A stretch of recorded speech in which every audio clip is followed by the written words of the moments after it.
بسم الله الرحمن الرحيم الحمد لله رب العالمين والصلاة والسلام على رسول المسدد المحمود الأحمد الشفيع المقدمين أبو القاسم محمد اللهم صل على محمد وآل محمد وعلى أهل بيته الطيبين الطاهرين المعصومين المظلومين واللعنة الدائمة على أعدائهم أجمعين. بسم الله الرحمن الرحيم. السلام علیکم. وعلیکم السلام. اس وقت میں علامہ صاحب کا شکر گزار ہوں اور اصغر مہدی صاحب کی دعوت قدری کا کہ باقاعدہ آپ نے جس انداز سے ان مجالس کا اور جشن کا انشاءاللہ اختتام کر رہے ہیں. ہمارے لیے یہ 2 مہینے 8 دن بڑے امتحان کا وقت ہوتا ہے، خاص طور پر پوری قوم کے لیے، ہمارے اپنے عقائد کے لیے اور خاص طور پر اخلاق کے لیے کہ کس طریقے سے ہم پیش آتے ہیں. کافی مشکلات ہوتی ہیں ہر جگہ، مگر مولا کا فضل و کرم ہے کہ اس مرتبہ ماشاءاللہ جیسے کہ اس سے پہلے بھی ہوا ہے، خیر خوبی سے مجالس کا سلسلہ رہا اور اختتام کو پہنچا. اور اللہ کے فضل سے ہمارے پاس کوئی کنٹروورسی نہیں رہی کسی قسم کی، بلکہ جو ہوتی رہی ہے اس کو بھی ہم چاہتے تھے کہ سلیقے سے اس کو ختم کر دیا جائے. ماشاءاللہ. اگر کوئی آدمی ایسی چیز کہے، عالم بھی ہو اور ممبر سے بھی کوئی ایسی چیز کہے جو ائمہ اطہار کے معیار کے مطابق نہیں ہو، تو بہتر یہ ہے کہ اس کو درگزر کر دیں بجائے اس کے کہ اس کا تذکرہ کریں. کیا کہنا وہ ان کی کامل علمی پہ یا جہالت پہ یا کسی اور پر اس کو منطبق کریں. ہو سکتا ہے کہ کوئی کروا بھی رہا ہو ایسی چیزیں، بعض ایسے اہم معاملات اس محرم میں پیش آئے جو افسوسناک تھے، مگر ہم اتنے محکم دین کے اوپر چل رہے ہیں کہ اس سے کوئی اثر نہیں ہوتا. کیا کہنے. واہ واہ. ہمارے پاس اگر کوئی کہہ دے کہ معاذ اللہ کسی امام نے کسی کی بیعت کی، تو ہم نے کہا وہ سلسلہ ہو ہی نہیں سکتا، کیونکہ کوئی معصوم غیر معصوم کی بیعت کر ہی نہیں سکتا. بھائی کیا کہنے. اگر آپ وہ سمجھتے ہیں تو مطلب یہ ہے کہ آپ کا عقیدہ صحیح نہیں ہے، آپ امام کو معصوم نہیں سمجھ رہے ہیں. کیا کہنے. اور اسی طریقے سے بہت سے ایسے سوالات تھے. ایک معاملہ آیا اہل سنت کے پاس کہ سنت حسنی کے اوپر ہم چل کر معاویہ سے صلح جو ہوئی اس کے سلسلے میں امام حسین علیہ السلام کا طریقہ الگ تھا، معاذ اللہ امام حسن کا کچھ اور تھا. ہم نے صاحب جواب دیا کہ مسئلہ یہ ہے کہ معصوم جب کسی سے بیعت کرے گا تو وہ یا کافر ہوگا یا منافق ہوگا یا مشرک ہوگا. مومن سے امام مصالحت کر ہی نہیں سکتا. جب صلح ہو رہی ہے تو اس کا مطلب ہے کہ یا وہ کافر ہے یا منافق ہے یا مشرک ہے. وہ کیونکہ امام کی بات ہی نہیں مان رہا ہے.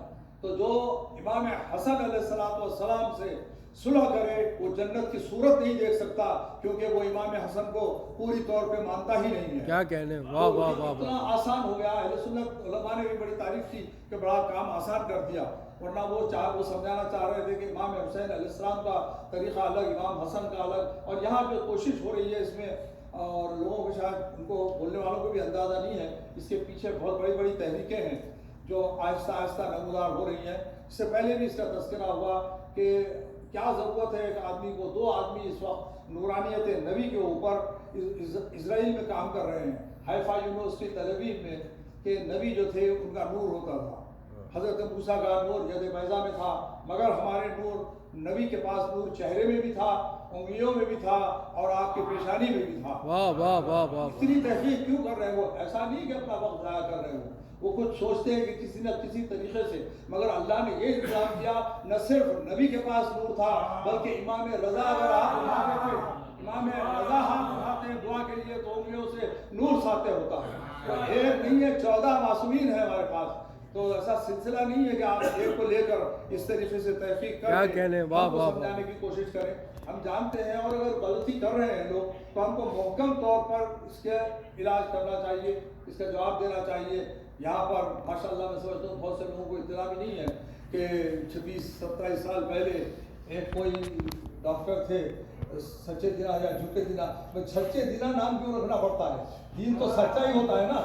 سچے دینا نام رکھنا میں گڑبڑ دکھتا ہے. وہ نام سے ہی کچھ ظاہر ہو رہا ہے کہ کوئی جھوٹے دینا. جیسے صحیح بخاری صحیح ہی ہونا چاہیے نا. صحیح بخاری کیوں کر رہے ہیں؟ مطلب یہ ہے کہ اس میں کچھ غلطیاں ہیں جس کو، جیسے کہ علامہ صاحب نے کہا صحیح بخاری صحیح مسلم کو ہم کو ریفر کرنے کی کوئی ضرورت نہیں ہے، بلکہ ہماری اپنی کتابیں ہیں. وہ اگر اتفاق سے ان کے پاس اچھی چیز آ گئی ہے تو یقیناً اس کا تذکرہ کیا جا سکتا ہے. مگر ہمارے پاس یہ چیزیں، اور یہ بڑا ضروری ہے اس دور میں ان چیزوں کا ظاہر کرنا کہ ہمارے ائمہ اطہار علیہ السلام کا جو مقام اور منزلت ہے وہ شاید کسی کے سمجھ میں نہیں آئی. اور ہماری ذمہ داری حسینیہ کی ہے کہ اگر کوئی عالم ہو یا کوئی فاضل ہو، کوئی ہو، اگر کوئی غلط چیز کر رہا ہے تو سب کی ذمہ داری ہے. اگر کوئی کہتے ہیں مجھے کوئی فکر نہیں ہے، یعنی ہمارے پاس اصول ہے کہ جب ہم جو اہتمام کرتے ہیں، جس سے ڈرتے ہیں، وہ یا اللہ ہے یا معصومین علیہ السلام ہے، اس کے علاوہ کسی کا ڈر نہیں ہے. کسی کوئی بڑے سے بڑا عالم ہو، کوئی اس کی اہمیت نہیں ہے ائمہ اطہار کے مقابلے میں، کوئی اہمیت نہیں ہے. غلطی کر سکتا ہے وہ. اگر کسی نے ابھی کہہ دیا کہ ولایت علی ختم ہو گئی ہے نا، ممبر پہ بیٹھ کے ولایت علی ختم ہو گئی، کہتے ہیں ولایت نبی ختم ہو گئی، جبکہ قرآن کی آیتیں ہیں. تو اس طریقے سے نہیں ہونا چاہیے. اگر کر دے تو ان کی ذاتی کمزوری ہے، اس کو ہم کو اہمیت دینے کی ضرورت نہیں ہے. چند دن کے بعد ختم ہو جاتی ہے. جیسے میں نے کہا سجدینہ، تو بہت سے لوگوں کو ابھی اس دور میں تو نام بھی یاد نہیں ہے، 26 سال لگے ہٹانے کے لیے، اور ایسی چیزیں اس نے لکھی تھی کتاب میں. آج وہ بھی پریشان ہے، وہ بھی ختم ہو گئی بات. اور وہ اچھے سلیقے سے آپ جواب دیں تو وہ خود بخود ختم ہو جاتی ہے چیز. آپ تو ہمارے پاس الحمدللہ یہ ہر دور میں کچھ نہ کچھ ہوتا رہا، مگر خیر خوبی سے جو مزہ ہو رہا ہے سلسلہ. ہمارے پاس کے والنٹیئر بھی بہت اچھے ہیں. میں ان کو سمجھاتا ہوں کہ دیکھیے آپ کے اور ہمارے لیے 1-2 لوگ آتے ہوں گے، مگر زیادہ تر لوگ جو آتے ہیں وہ مہمان ہوتے ہیں مولا امام حسین علیہ السلام کے. ان کے بڑی احتیاط کرنی چاہیے ان کے ساتھ. ہماری کوئی اہمیت نہیں ہے، وہ امام کے ہوتے ہیں. اور یقیناً ابھی میں ہمارے برادر مقداد کو سنا رہا تھا کہ جو بتایا گیا کہ ہم سب جو جمع ہوتے ہیں مجلس میں، یقیناً امام حسین علیہ السلام ہماری طرف نظر کرتے ہیں، ہر ایک کی طرف نظر کرتے ہیں. یہ بہت بڑی چیز ہے. 8 بلین لوگوں میں چند ہزار چند لاکھ کے اوپر امام کا نظر کرنا بہت بڑی چیز ہے، بہت بڑی ہمارے لیے خوشی کی بات ہے. اور ہم یہی تصور ہے اس کا، اور اسی چیز کو آگے بڑھانے کی ضرورت ہے. خیر خوبی سے مجالس ہوئی، کوئی مسئلہ نہیں رہا. چھوٹی موٹی چیزیں آتی ہیں لوگوں کے ذہن میں، مگر اس کی کوئی اہمیت نہیں ہے. اور ہم دیکھتے ہیں کہ کامیابی کے ساتھ سلسلے رہے، اور اللہ تعالیٰ اسی طریقے سے. اور خاص طور پر کل تو علامہ صاحب نے ماشاءاللہ بغیر ویڈیو کے کافی چیزیں کہہ دی، اور جس طریقے سے جس انداز میں آپ نے بیان کیا ماشاءاللہ سے بہت ضروری تھا وہ اپنے طور پہ. نہ اس کو ویڈیو ریکارڈنگ کی ضرورت ہے، نہ اس کے ریلے کرنے کی ضرورت ہے. بہت سی ایسی چیزیں ہیں ہم کو اپنے طور پہ. کل کچھ لوگ آ گئے تھے بیچارے، پھر ان کو میں نے کہا کہ ادباً میں نے کہا کہ بہتر ہے آپ یہاں نہ رہیں ورنہ آپ کو مشکل ہو جائے گی خواہ کے. 3 لوگ آ گئے تھے، اتفاق سے وہ بھی 3 تھے. خیر تو تو وہ بھی کیا ہو جائے نہیں معلوم. خیر ان سے میں نے کہا آپ لوگ باہر جائیں، کھانا وانا کھا لیں اطمینان سے آپ، اور چلے جائیں. آج کا آپ کا دن نہیں ہے یہاں بیٹھنے کا، کیونکہ 2 مہینے تک ہم لوگ اتنا ظلم جو ہوا اس کو برداشت کرتے رہے. آج اس کا دل پھٹ کے اس کی بھڑاس نکالنے والے ہیں. اور نذیر حافظی صاحب نے بھی ہنگامہ کھڑا کر دیا ماشاءاللہ. پھر علامہ صاحب نے بھی جس کو جو کہنا تھا وہ کہہ دیا گیا، کیونکہ وہ یہ ایک موضوع تھا میرا. اس سے پہلے ہمارا جو سلسلہ کووڈ کا ہوا، اس سے پہلے بڑا مشکل موضوع تھا وہ، کیونکہ میں تھا وہاں شہید ثالث علیہ الرحمہ کے پاس. تو انہوں نے کہا کہ یہ کیا وجہ ہے کہ اتنے زیادہ مسلمان اور صحابہ جو ہیں اتنا زیادہ نبی کے خلاف کیوں تھے، اتنی مخالفت کیوں تھی. تو میں نے کہا یہ نازک مسئلہ ہے، مگر بات کرنے کی بات ہوا یہ ہے کہ ان کے دور میں جب نبی کے اعلان نبوت ہوا اس وقت بہت سے ایسے تھے جو طیب الولادہ نہیں تھے. استغفر اللہ، ان کے پاس کوئی تصور ہی نہیں تھا شرافت کا. عجیب عجیب حالات تھے وہ، یعنی اس کا تذکرہ بھی آپ نہیں کر سکتے. تو جب وہ نسل ان کی خراب تھی، بہت مشکل تھا ان کے لیے. اسی لیے وہ معجزے کو بھی جادو کہتے تھے ہر چیز میں. تو ان کے لیے بہت مشکل تھا، بہت مشکل تھا ان کے لیے صحیح ہونا، کیونکہ ان کی ولادت ہی غلط تھی. زیادہ تر اصحاب کی ولادت غلط تھی. یہ اسٹیٹسٹکس ہیں جس کو آپ ڈینائی نہیں کر سکتے. وہ حلال زیادہ ہی نہیں تھے بیچارے، تو کیسا آپ کریں گے؟ وہ خواہ تعریف کرتے جاتے ہیں ان کو اندازہ ہی نہیں ہے کہ وہ زیادہ تر جو تھے بیچارے وہ ایسا پیدا ہوئے تھے جس کا تذکرہ شریف محفلوں میں نہیں ہو سکتا. تو ان میں محبت نبی اور آل نبی پیدا ہو ہی نہیں سکتی. اسی لیے ان میں اور آج کے مسلمان میں زمین آسمان کا فرق ہے. زمین آسمان کا فرق ہے.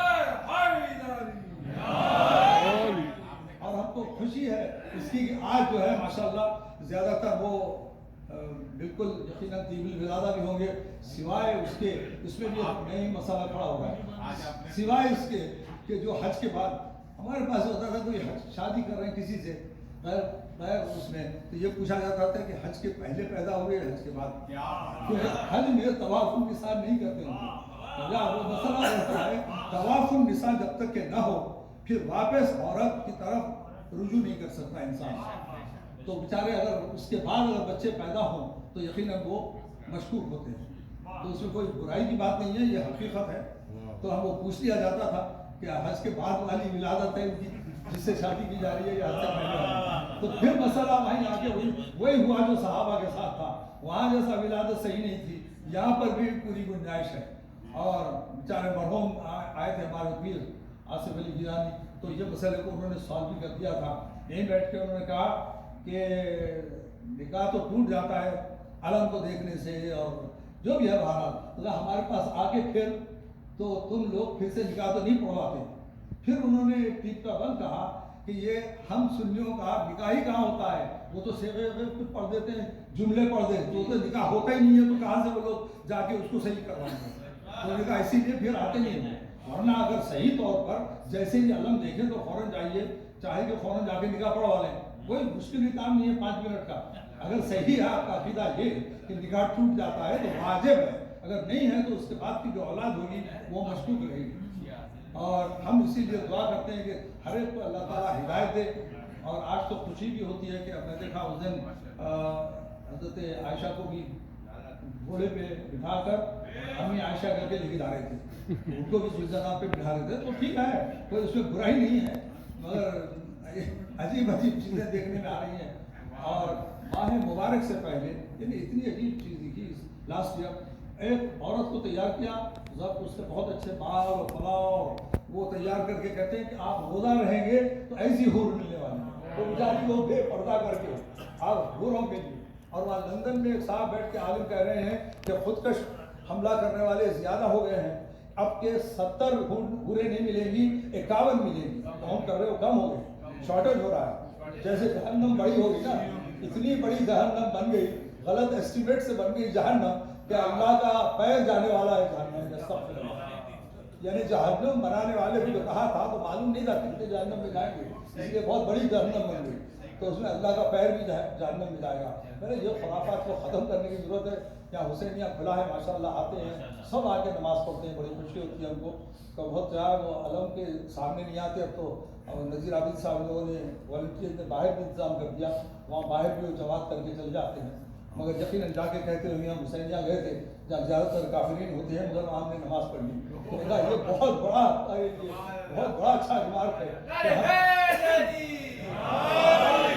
نماز جو فراہم کرنے والے تھے وہ ظاہرہ وہ کافر کہتے ہیں، اور ان کے پاس جا کے نماز پڑھنے آتے ہیں، اسی طریقے وہ لوگ آتے رہیں الحمدللہ، اور ہدایت کا سلسلہ جاری ہے، اور آپ لوگوں کا جو تعاون تھا یہاں تک پہنچائے۔ اور ایک چیز ہے اس میں دعا کی بھی ضرورت ہے اور محنت کی بھی ضرورت ہے۔ سامنے کا اور ایک یونٹ آیا ہے نمبر 1، اتنا ہی بڑا ہے، تقریباً اس کا آدھا ہے، بہت بڑا ہے انشاءاللہ، اگر وہ ہو جائے تو اس میں جو حصہ لے سکتے ہیں، اور اس میں خرج حسنہ کی بات کر رہے ہیں، تو ڈونیشن کی کبھی بات ہی نہیں ہو رہی ہے، خرج حسنہ بھی دے دیں لوگ، جو 5 مہینے 6 مہینے سال بھر کے بعد واپس ہو جائے تو بہت بڑا کام ہے جو ہو سکتا ہے، کرنا چاہیے۔ اور وہاں پر انشاءاللہ پھر ہم لوگ کو اسلامک میوزیم جو ہے وہ بھی کھول دیں گے تاکہ روز لوگ آ کر جو بھی ہدایت حاصل کر سکیں انشاءاللہ، اور ہم مزید علامہ صاحب کو سال تمام میں زحمت دیتے رہیں گے، اور علامہ صاحب نے کمال کر دیا، اور آج تو شہزادی کے فضائل اور حضرت ابو طالب علیہ السلام کے فضائل انشاءاللہ علامہ صاحب سے ہم گزارش کرتے ہیں کہ وہ تشریف لائیں ممبر پہ۔